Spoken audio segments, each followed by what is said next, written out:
Hello बच्चों। आज हम कश्मीर की हिस्ट्री पढ़ेंगे। Brief history of Kashmir. आपकी जो हिस्ट्री है ना क्लास 9th की, उसमें है ना history of Jammu and Kashmir. तो इसमें आज हम कश्मीर की हिस्ट्री देखेंगे और नेक्स्ट में हम जम्मू की पढ़ेंगे। जो कश्मीर का रीजन था ये शुरू में मौर्यन एम्पायर के अंडर में था। तो बाद में यहाँ पे क्या कुशान्स आ गए थे। तो कुशान्स कौन थे? बुद्धिज़्म को फॉलो करते थे। तो जब कुशान्स यहाँ पे आए थे इन्होंने यहाँ पे फोर्थ बुद्धिस्ट काउंसिल भी करी थी। फोर्थ बुद्धिस्ट काउंसिल कहाँ पे हुई थी? कश्मीर में हुई थी। किसने करी थी वो? उस टाइम इन बुद्धिस्ट काउंसिल हुई थी। और राजा कौन था उस टाइम का? कनिष्क नाम था उसका। क्या नाम था उसका? कनिष्क था। इसके बाद क्या हो गया कि हुआ कि हिंदूज डिनेस्टीज यहाँ पे हिंदूज रूलर आ गए। तो फिफ्थ से 14 सेंचुरीज के आसपास यहाँ पे हिंदूज रूलर आए। तकरीबन उन्होंने एक हज़ार साल तक यहाँ पे रूल करा था। तो उन्होंने एक टेम्पल बनाया था यहाँ पे। उस टेम्पल का नाम क्या था? Martand sun temple. Martand sun temple Kashmir में बनाया था। तो फिर क्या हुआ कि 14 से 16 सेंचुरी के बीच में यहाँ पे इस्लाम आ गया। तो नेक्स्ट में देखते हैं अब हम। तो फिर क्या, जब इस्लाम के बाद यहाँ पे क्या मुगल्स आ जाते हैं। अकबर यहाँ पे आ गया। फिर मुगल्स आ गए 1586 में। फिर 1751 में जब मुग़ल कमज़ोर हो गए तो अफ़गान्स ने इनके ऊपर अटैक करा। तो कश्मीर में फिर 1751 में अफ़गान आ गए। और जब अफ़गान्स कमज़ोर हो गए तो फिर सिख रूलर रंजीत सिंह ने इनके ऊपर अटैक करा। और 1819 में रंजीत सिंह यहाँ पे आ गया। तो जब रंजीत सिंह की डेथ हो गई, जब रंजीत सिंह कमज़ोर पड़ गया, तो ब्रिटिशर्स ने इन सिख्स को हरा दिया और डोगरा रूल यहाँ पे इंस्टॉल कर दिया 1848 में।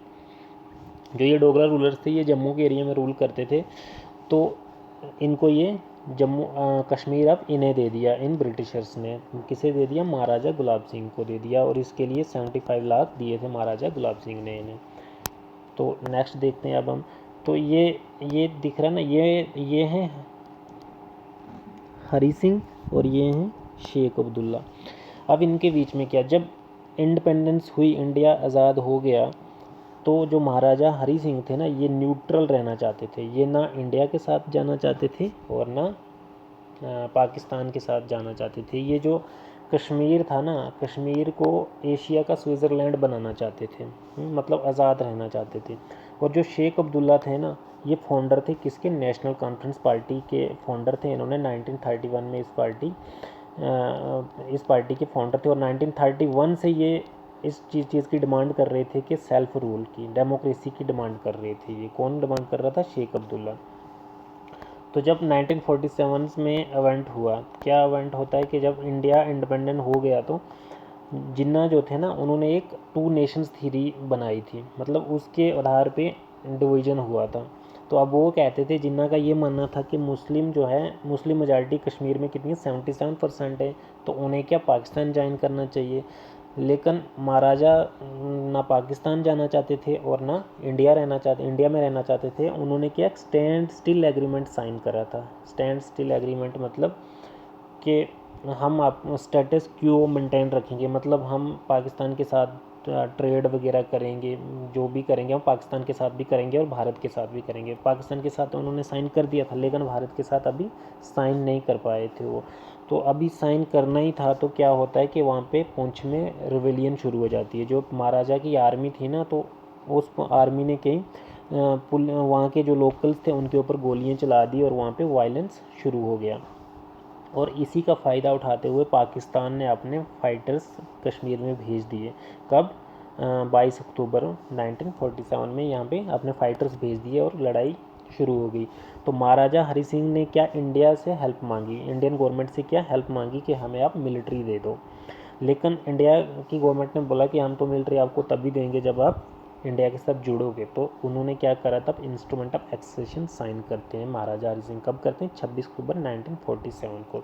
जब इसको साइन कर दिया इन्होंने, तो पाकिस्तान ने ये कहा कि हम इस इंस्ट्रूमेंट को नहीं मानते जो हरी सिंह ने साइन करा है। तो क्योंकि ये प्रेशर में करवाया गया है। अंडर ड्यूरेस का मतलब होता है प्रेशर में करवाया गया है। और यहाँ पे क्या था, विल ऑफ पब्लिक को रिप्रेजेंट नहीं किया, मतलब लोगों की राय नहीं ली गई, ये प्रेशर में साइन करवाया गया है हरी सिंह से। पाकिस्तान ऐसा कहता था।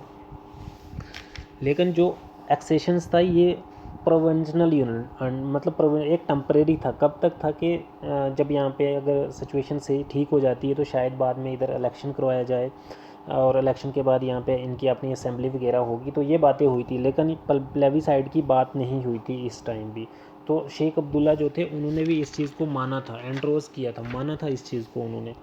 और इसके तहत क्या हुआ कि शेख अब्दुल्ला जो थे ना, उन्हें इमरजेंसी एडमिनिस्ट्रेटर हेड बना दिया गया, इमरजेंसी एडमिनिस्ट्रेशन बना दिया गया। किसने बनाया था? महाराजा हरी सिंह ने। तो अब शुरू होती है फर्स्ट 1947 और 8 में फर्स्ट कश्मीर वार, इंडिया और पाकिस्तान के बीच में। इंडिया ने अपनी आर्मी भेज दी, वो इंस्ट्रूमेंट जब साइन हुआ तो इंडिया ने अपनी आर्मी कश्मीर में भेज दी। और ये जो लड़ाई हुई थी ना, हैवी मतलब हाई एल्टीट्यूड पे, ऊंचाई पे ज़्यादा लड़ाई हुई थी। मतलब द्रास का सेक्टर हो गया, करगिल के एरिया में ये लड़ाइयाँ शुरू हुई थी। तो जब इंडिया आर्मी यहाँ पे पहुँची तो इंडियंस आर्मी ने पाकिस्तान की आर्मी को खदेड़ना शुरू कर दिया, पुश बैक करना शुरू कर दिया। तो जब ये लड़ाई चल रही थी तो इंडिया के जो प्राइम मिनिस्टर थे उस टाइम, नेहरू, पंडित नेहरू ने इस इशू को यूएनओ में ले लिया। शायद यही एक गलती थी। तो India goes to UNO, India UNO चले गया ये कश्मीर की कन्फ्लिक्ट को लेकर। तो यूएनओ में एक कमीशन बैठा, यूनिसेफ नाम का commission, United nation commission for India and Pakistan का ये कमीशन वहाँ पे बैठा। और सिक्योरिटी काउंसिल में एक रेजोल्यूशन पास किया गया, अडॉप्ट किया गया। रेजोल्यूशन क्या था? उस रेजोल्यूशन बोला जाता है रेजोल्यूशन 47। क्या था इसमें? 3 कंडीशनें थी, 3 कंसिक्वेंशनल एंड नॉन बाइंडिंग स्टेप। मतलब 3 कंसिक्वेंशनल का मतलब क्या होता है कि अगर एक पूरी होगी, अगर एक कंडीशन पूरी होगी तो तभी दूसरी देखी जाएगी। और नॉन बाइंडिंग मतलब कि ये ज़रूरी नहीं है, अगर आपको मानना है तो ठीक है, आपके ऊपर ये ज़बरदस्ती नहीं है। तो कंडीशनें क्या थी कि सबसे पहले ये था कि पाकिस्तान अपनी जो आर्मी है वहाँ से विड्रॉ कर देगा जो वहाँ पे थी। और दूसरा ये था कि इंडिया को भी वहाँ से अपनी आर्मी विड्रॉ कर लेनी चाहिए और वो उतना ही फोर्सेस रखनी चाहिए जितने से वहाँ का लॉ एंड ऑर्डर मेंटेन हो सके। और फिर तीसरा था कि प्लेबिसाइड हो, मतलब जब 2 कंडीशनें पूरी होंगी तो तीसरे पे आता था प्लेबिसाइड। प्लेबिसाइड का मतलब कि वहाँ के लोगों की राय पूछना कि वो चाहते क्या हैं।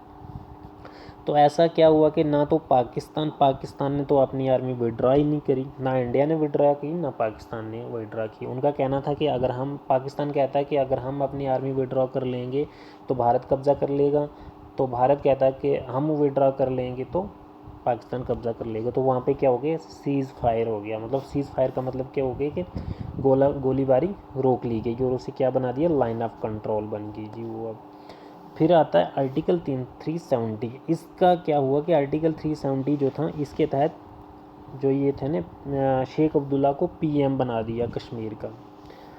अब कश्मीर का पीएम होता है, पहले मतलब जैसे दूसरी स्टेटों में सीएम था ना, इधर पीएम भी था, तो कश्मीर का पीएम बना दिया गया। जो आर्टिकल 370 था ना, इसको ड्राफ्ट किसने किया था? इसको ड्राफ्ट किया था गोपाल स्वामी अयंगर ने और इनके ये शेख अब्दुल्ला ने। जो BR अम्बेडकर थे, इन्होंने इसको ड्राफ्ट नहीं किया था। इन्होंने कहा था कि मैं इंडिया के साथ, इंडिया मतलब डिसइंटीग्रेशन नहीं कर सकता कि एक कंट्री में 2 PM, ऐसा नहीं हो सकता। तो उन्होंने इस आर्टिकल को मतलब ड्राफ्ट ही नहीं करा था। तो फिर 1953 में क्या हो गया? शेख अब्दुल्ला को PM से हटा दिया गया, PM की पोस्ट से उन्हें निकाल दिया गया और 11 साल तक उन्हें जेल में डाल दिया गया। फिर 1964 में उन्हें जेल से निकाला गया, नेहरू ने निकाला उन्हें जेल से और उन्हें पाकिस्तान भेजा गया कि आप बात करके आ जाओ। लेकिन जो ही वो पाकिस्तान पहुंचे तो नेहरू की डेथ हो गई और वो बात नहीं हो पाई और फिर से शेख अब्दुल्ला को जेल में डाल दिया। और जब 1974 में इंदिरा गांधी ने जब इंदिरा गांधी PM बनी तो 1974 में वहाँ से इन्हें निकाला और फिर ये कश्मीर के चीफ मिनिस्टर बन गए। कौन? शेख अब्दुल्ला। और फिर 1984 में इंडिया ने कब्ज़ा कर लिया किसको? साइचिन ग्लेशियर के ऊपर, क्योंकि उससे पहले यहाँ पे किसी का कब्ज़ा नहीं था, ये हाई एल्टीट्यूड पे ही है।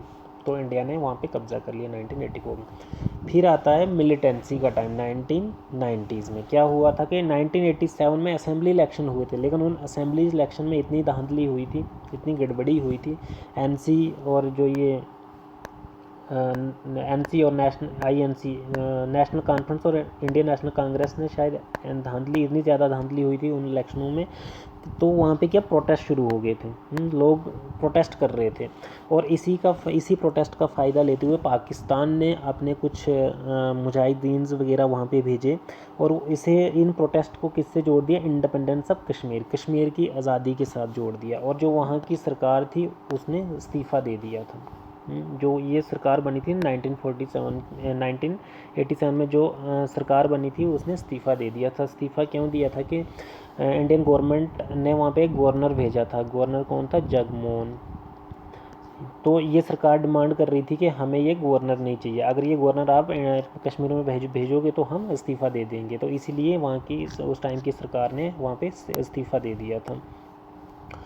तो फिर सबसे ज़्यादा प्रॉब्लम किसको आई थी ना उस टाइम 1990 में, कश्मीर के जो पंडित थे, हिंदूज़ थे वो पंडित, तो उन्हें प्रॉब्लम आई थी सबसे ज़्यादा। और जो वहाँ के कश्मीर से उन्होंने मतलब खुलेआम कहते थे कि आप कश्मीर छोड़ के चले जाओ, अदरवाइज़ हम आपको मार देंगे। और बहुत सारे जो कश्मीरी थे रातों रात वहाँ से भाग गए थे, जनवरी 1990 में वहाँ से भाग गए थे। तो बच्चों ये आपकी थोड़ी सी ब्रीफ कश्मीर हिस्ट्री थी। अगर आप थोड़ी सी अपनी बुक्स देखोगे तो अच्छे से समझ जाओगे। तो हम कल जम्मू के बारे में थोड़ा पढ़ेंगे।